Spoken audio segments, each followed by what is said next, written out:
হাতে জাতীয় পতাকা আর চোখে স্বজন হারানোর বেদনা নিয়ে মিছিল করছে একদল ইসরায়েলি। দক্ষিণ লেবাননে হিজবুল্লাহর হামলায় নিহত স্টাফ সার্জেন্ট ইয়োহাভ ক্লাইনের মরদেহ যখন শেষকৃত্যের জন্য নিয়ে যাওয়া হচ্ছিল, তখন ইসরায়েলের হাজলিয়া শহরের চিত্র ছিল এমনই। যুদ্ধবিরতি কার্যকরের ঘোষণা এলেও সীমান্তে রক্তপাত না থামায় ক্ষুব্ধ সাধারণ মানুষ। তাদের দাবি সরকারকে আলোচনার টেবিলে বসতে হবে আর বেসামরিক শান্তি ফিরিয়ে আনতে হবে। Too many kids, too much bloodshed, and please God, Israel is a nation of peace and not of war and not of bloodshed. And please God, one day we'll be able to create a policy that brings that to our nation. এদিকে সুইজারল্যান্ডে America Iran শান্তি আলোচনা শুরু হলেও সেখানে ইসরায়েলকে অন্তর্ভুক্ত না করায় তীব্র ক্ষোভ বিরাজ করছে জনমনে। ওয়াশিংটন ও তেহরানের চুক্তি সত্ত্বেও সীমান্তে হিজবুল্লাহর সাথে সংঘাত এবং হরমুজ প্রণালীতে ইরানের নতুন করে অবরোধের কারণে নিজেদের হাত পা বাঁধা বলে মনে করছেন অনেক ইসরায়েলি। আর এই রাজনৈতিক মারপ্যাচে সাধারণ সেনারা মাছির মতো মারা যাচ্ছেন বলে ক্ষোভ প্রকাশ করেন তারা।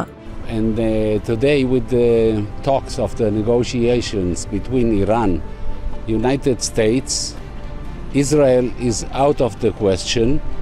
And somebody is just trying to connect between the areas, between Lebanon and Iran.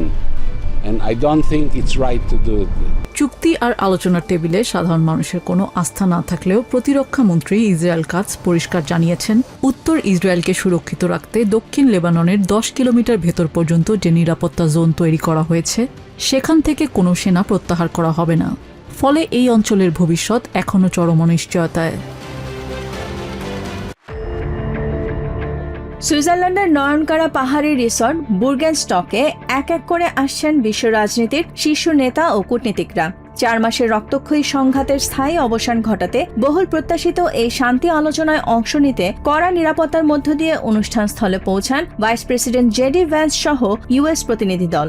পর্যায়ক্রমে সেখানে পৌঁছান ইরান ও পাকিস্তানের প্রতিনিধি দল। সুইজারল্যান্ডের পররাষ্ট্রমন্ত্রী ইগনাজিও ক্যাসিস প্রতিটি প্রতিনিধি দলকে উষ্ণ অভ্যর্থনা জানান এবং তাদের স্বাগত জানিয়ে পৃথকভাবে সৌজন্য বৈঠকে মিলিত হন। আলোচনার আনুষ্ঠানিকতা শুরুর আগে তৈরি হয় এক বিশেষ কূটনৈতিক তৎপরতা। ভাইস প্রেসিডেন্ট জেডি ভ্যান্স এবং বিশেষ দূত জ্যারেড কুশনার সহ ইউএস প্রতিনিধি দল বৈঠক করেন পাকিস্তানের প্রধানমন্ত্রী শেহবাজ শরীফ এবং সেনাপ্রধান ফিল্ড মার্শাল আসিম মুনিরের সাথে।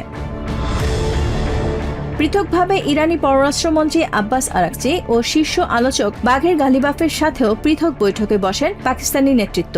আনুষ্ঠানিক আলোচনা শুরুর আগে তারা পারস্পরিক মত বিনিময় ও আলোচ্যসূচি নিয়ে প্রাথমিক আলাপ সেরে নেন।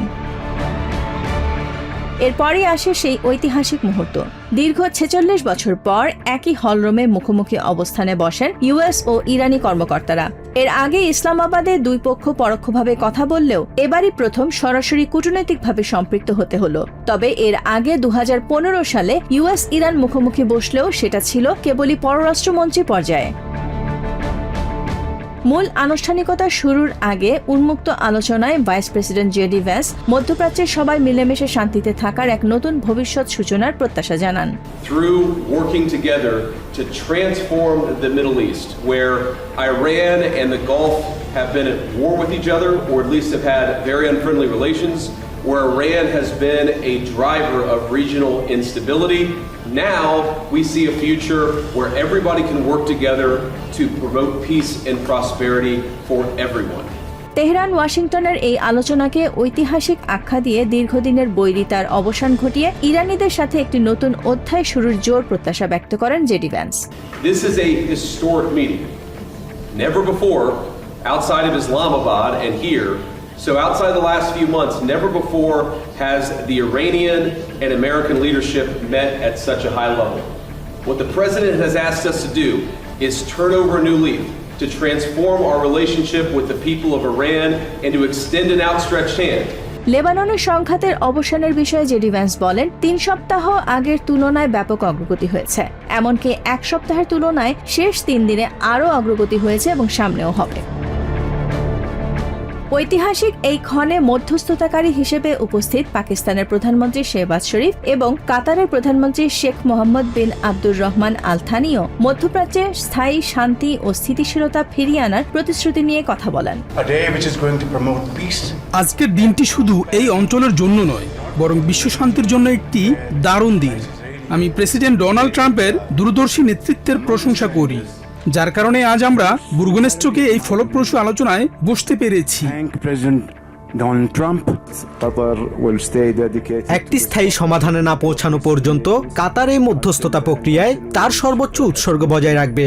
আমরা আমাদের অঞ্চলে শান্তি ও সমৃদ্ধি প্রতিষ্ঠায় সবসময় সহযোগী হিসেবে থাকব। অন্যদিকে বুরগেনস্টকে এদিন উপস্থিত ছিলেন ইরানের পররাষ্ট্র মন্ত্রণালয়ের মুখপাত্র ইসমাইল বাঘি। ইরানি এই কূটনীতিক রাষ্ট্রীয় গণমাধ্যমের কাছে তেহরানের লক্ষ্য ও আলোচ্য সূচি স্পষ্ট করেন। অপরপক্ষ তাদের প্রতিশ্রুতিগুলো ঠিকঠাক পূরণ করছে কিনা তা নিশ্চিত করার জন্যই মূলত এই আলোচনা। লেবানন সহ সব ফ্রন্টে যুদ্ধবন্ধের বিষয়টি আমাদের মূল এজেন্ডা। আমরা কেবল একটি নথিতে সই করেই চলে যাব না, অপর পক্ষের প্রতিটি পদক্ষেপ আমরা প্রতিনিয়ত নিবিড়ভাবে পর্যবেক্ষণ করব। গোটা বিশ্বের নজর এখন বুরগেনস্টকের পাহাড়ি এই রিসোর্টের ওপর। আমেরিকা ইরানের 60 দিনের অন্তর্বর্তীকালীন যুদ্ধবিরতির পর কারিগরি স্তরের এই আলোচনা কতটা টেকসই রূপ নেয় সেটাই এখন দেখার বিষয়। চারদিকে ধ্বংসপ্রাপ্ত ঘরবাড়ি আর পুড়ে যাওয়া যানবাহনের স্তূপ। ইউক্রেনের পূর্ব দোনেৎস্ক অঞ্চলের ফ্রন্টলাইন শহর দ্রুস্কিভকায় রুশ বাহিনীর লাগাতার হামলার কারণে পরিস্থিতি এখন চরম ভয়ানক। এর মাঝেই ইউক্রেনিয়ান পুলিশের বিশেষ দল হোয়াইট অ্যাঞ্জেল এবং পশু উদ্ধারকারী সংস্থা 12th ওয়ার্ডসের স্বেচ্ছাসেবীরা স্থানীয় বাসিন্দা ও তাদের পোষা প্রাণীদের আলাদা করে নিরাপদ স্থানে সরিয়ে নিচ্ছেন। নিজের প্রিয় কুকুরটিকে উদ্ধারকারীদের গাড়িতে তুলে দেওয়ার সময় কান্নায় ভেঙে পড়েন 7 বছর বয়সী আন্দ্রি। যুদ্ধে নিজের সন্তান নিখোঁজ হওয়ার পর এবার প্রিয় পোষা প্রাণীটিকেও হারানোর বেদনায় স্তব্ধ তিনি। আমরা এদের সাথে নিয়ে যেতে পারছি না, কারণ প্রাণীদের সাথে রাখলে কেউ আমাদের আশ্রয় দিতে চাইছে না। আমরা অনেক খুঁজেছি, কিন্তু সবাই শুধু মানুষ নিতে চায়। এদের ছেড়ে যাওয়াটা আমাদের জন্য অত্যন্ত কষ্টের। যুদ্ধক্ষেত্রের এমন মানবিক বিপর্যয়ের মুখে স্বেচ্ছাসেবীরা শুধু মানুষই নয়, রাস্তাঘাটে ফেলে যাওয়া বা আহত অবস্থায় পড়ে থাকা অসংখ্য কুকুর বিড়ালকেও উদ্ধার করছেন।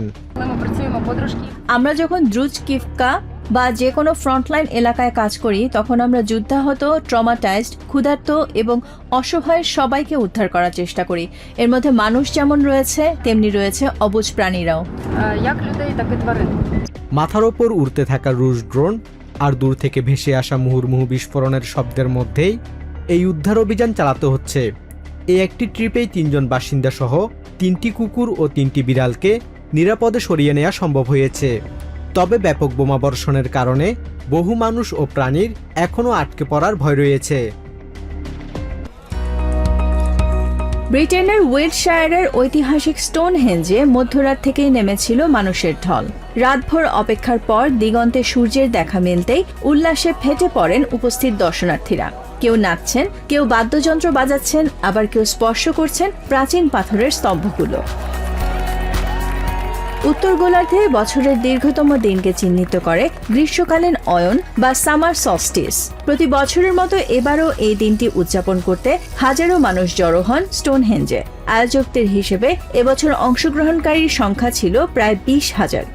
Oh, it went really well. It's actually been a really beautiful solstice. We've had a peaceful celebration. Everyone's having a lovely time. And it was a great sunrise because actually the sun took a little bit longer to get up. So there was a lot of anticipation and cheering and drumming, and so everyone was very excited.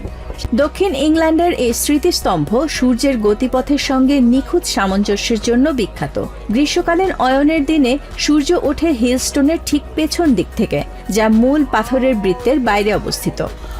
I'm an archaeologist, so obviously I look at the monument like from an archaeologist's perspective, but there's still something so magical about everyone standing in a field and spending an hour waiting for the sun to come up, and having that alignment with the heel stone, which is the stone just outside the circle, is amazing. It's, you know, that goes back over 4,000 years ago, and the fact that we still are coming together today and gathering to celebrate is really a magical experience. It's a way of marking, you know, this time in the year, the light and the return of the sun after a long winter and all that kind of stuff. প্রকৃতি, ইতিহাস ও আধ্যাত্মিকতার অনন্য মেলবন্ধনে আবারও প্রাণ ফিরে পেল Stonehenge. হাজার বছরের ঐতিহ্য ধরে রেখে সূর্যের প্রথম আলোকে স্বাগত জানিয়ে শেষ হলো এবছরের গ্রীষ্মকালীন অয়ন উৎসব।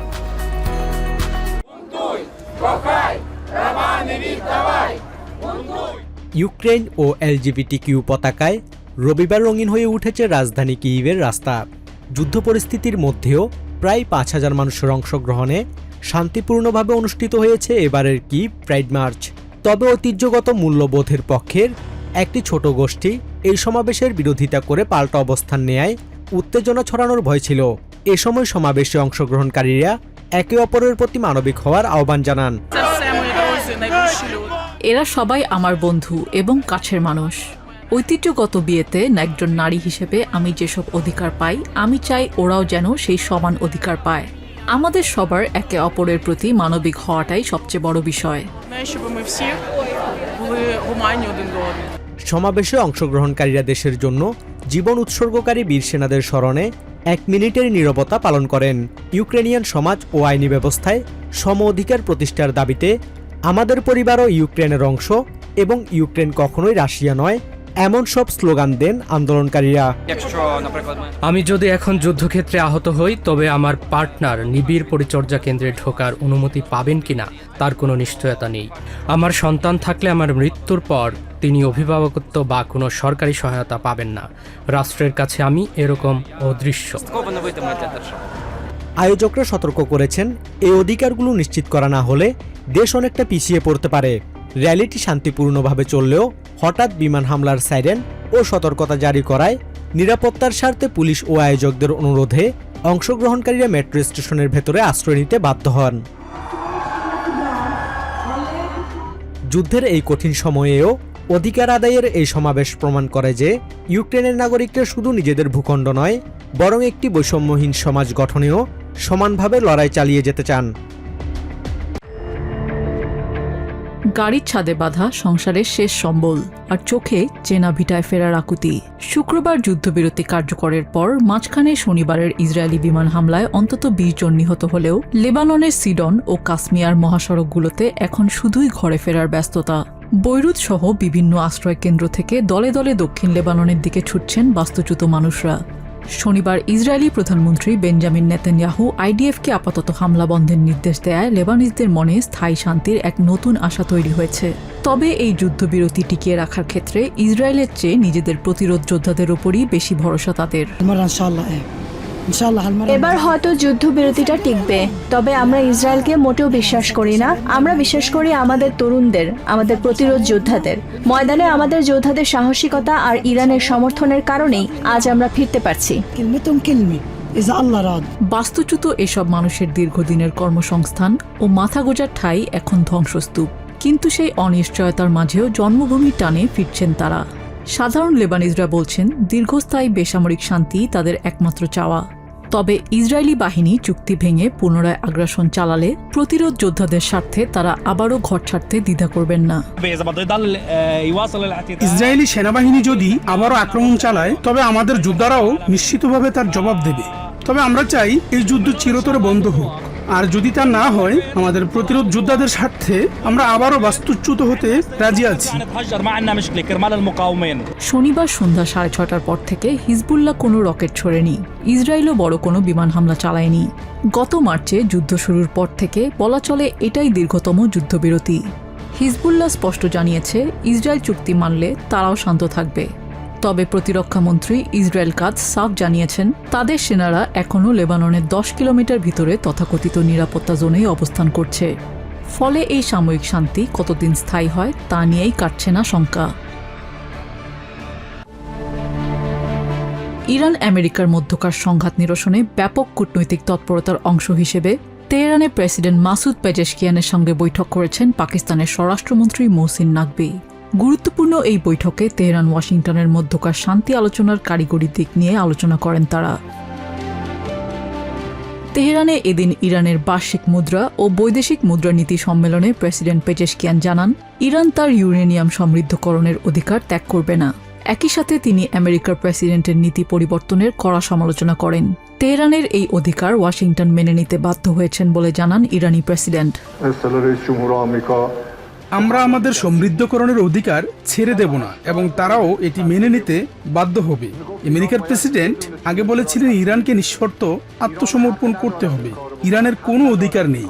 কিন্তু এখন তিনি 180 ডিগ্রি ঘুরে গিয়ে বলছেন ইরানের এই অধিকার রয়েছে। অর্থাৎ তিনি তার আগের অবস্থান থেকে সম্পূর্ণ সরে এসেছেন এবং মেনে নিয়েছেন যে তারা আমাদের অধিকারকে উপেক্ষা করতে পারে না। পেজিশকিয়ানের মতে ইরানের দৃঢ়তার সামনে সাম্রাজ্যবাদী শক্তি মত বদলাতে বাধ্য হয়েছে।